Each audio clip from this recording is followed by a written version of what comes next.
Hello students, how are you? Hope you all are doing well. आज हम पढ़ते हैं आपके रिवीजन टाइम में पाठ 3 शब्द विचार इंग्लिश आपका हिंदी व्याकरण का। ओके स्टूडेंट्स, ओके सुनाओ। शब्द विचार है ना। शब्द विचार क्या है? शब्द क्या होता है? सबसे पहले हम शब्द विचार से पहले हम क्या पढ़ेंगे, शब्द क्या होते हैं। तो शब्द क्या होते हैं? दो या दो से अधिक वर्ण, दो या दो से अधिक वर्ण मिलकर जब शब्द का निर्माण करते हैं ना। शब्द का निर्माण वर्णों के मेल से ही होता है ना। तो दो या दो से अधिक वर्ण मिलकर जब एक निश्चित अर्थ देते हैं तो वह क्या कहलाते हैं? शब्द कहलाते हैं, है ना। क्या कहलाते हैं ये?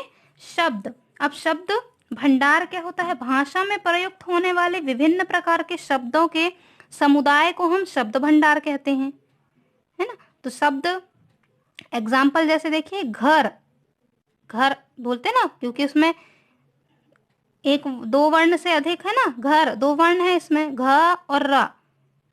घर बोलने में सिर्फ ये क्या है, दो वर्ण दिखाई दे रहे हैं ना, घ र, घर।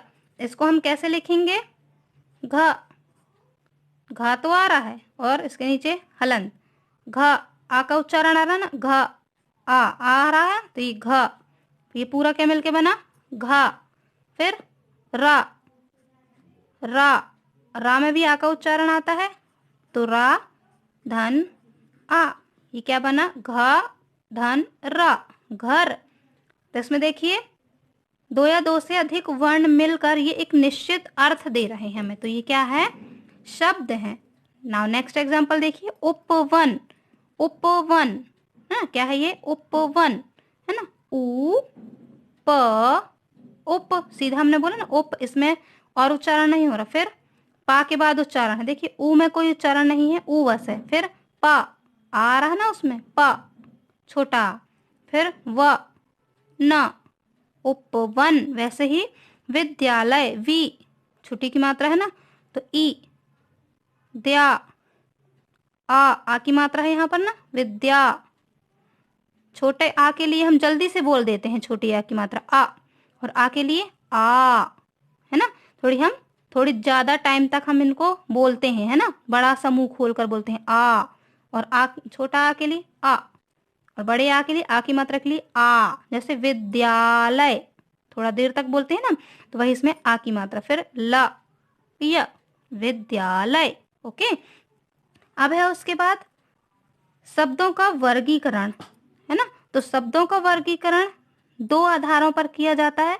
पहला है प्रयोग के आधार पर और दूसरा है अर्थ के आधार पर। ओके, तो सबसे पहले हम पढ़ते हैं प्रयोग के आधार पर, है ना। तो प्रयोग के आधार पर भी शब्द के दो भेद होते हैं, विकारी शब्द और अविकारी शब्द।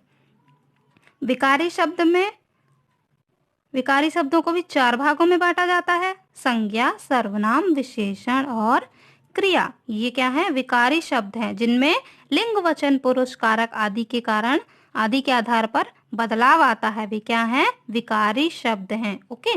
फिर है अविकारी शब्द। अविकारी शब्द क्या कहलाते हैं? जिन शब्दों के रूप में किसी प्रकार का परिवर्तन नहीं होता, है ना, जिन शब्दों में किसी भी प्रकार का परिवर्तन नहीं होता उन्हें हम अविकारी शब्द कहते हैं। अविकारी शब्द भी चार प्रकार के होते हैं, क्रिया विशेषण, संबंध बोधक, योजन और विस्मय आदि बोधक। ओके, ये हुए प्रयोग के आधार पर। अब हम पढ़ते हैं अर्थ के आधार पर। तो अर्थ के आधार पर शब्द के दो भेद होते हैं, सार्थक शब्द और निरर्थक शब्द। सार्थक शब्द क्या होते हैं? जिन शब्दों का कोई अर्थ होता है ना, वे सार्थक शब्द कहलाते हैं, जैसे कलम, पुस्तक, मेज आदि। ओके। और निरर्थक शब्द क्या होते हैं? जिन शब्दों का कोई अर्थ ना निकले, कोई भी अर्थ ना निकले, वे निरर्थक शब्द कहलाते हैं। जैसे हम नॉर्मली अपनी डेली यूज में हम लैंग्वेज का यूज करते हैं ना, जैसे जिन शब्दों का हम यूज करते हैं, जैसे चाय, चाय बस नहीं बोलते, जैसे बोलते हैं चाय वाय, पानी वानी, है ना, खाना वाना, लोटा वोटा, है ना, कपड़े वपड़े, ऐसा बोलते हैं ना। तो ये क्या है? निरर्थक शब्द है जिनका कोई भी अर्थ नहीं है, परंतु ये सार्थक शब्दों के साथ जब प्रयोग किए जाते हैं तो ये शब्द क्या कहला जाते हैं? इनका भी अर्थ निकल आता है। ओके, चलिए अब नेक्स्ट देखिए, जब शब्द जब वाक्य में प्रयोग किए जाते हैं तब वे क्या कहलाते हैं? पद कहलाते हैं। ओके, अब नेक्स्ट देखिए, एक शब्द से अनेक शब्द कैसे बनते हैं। धन, देखिए धन आ रहा है ना, इसमें धन बस है। अब उसी से और शब्द देखिए कैसे बनते हैं। निर्धन, इसमें भी धन आया ना। फिर है धनी, फिर धनवान, है ना। एक शब्द से अनेक शब्द बने जिनमें धन हुआ, उसके बाद बाकी के जो शब्द है उसमें भी धन शब्द जो है वह आ रहा है, जैसे निर्धन, धनी और धनवान। फिर है वैसे ही मान।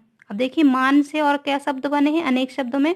सम्मान, इसमें भी आ रहा ना मान। फिर बुद्धिमान, अपमान। ओके, फिर है प्रसन्न का अप्रसन्न, प्रसन्नता और प्रसन्नचित। वैसे ही फिर आदर है, आदर में निरादर, अनादर और सादर। Okay student, so now your homework time. देखिए पेज पलटिए अपना, खा नंबर देखिए, निकिन ही 5 सार्थक एवं 5 निरर्थक शब्दों को लिखिए। ओके, यहाँ पर आपको डैश बने हुए हैं, यहाँ पर आपको सार्थक शब्द और निरर्थक शब्द आपको ढूंढकर लिखने हैं। Okay students, okay, bye bye, have a good day.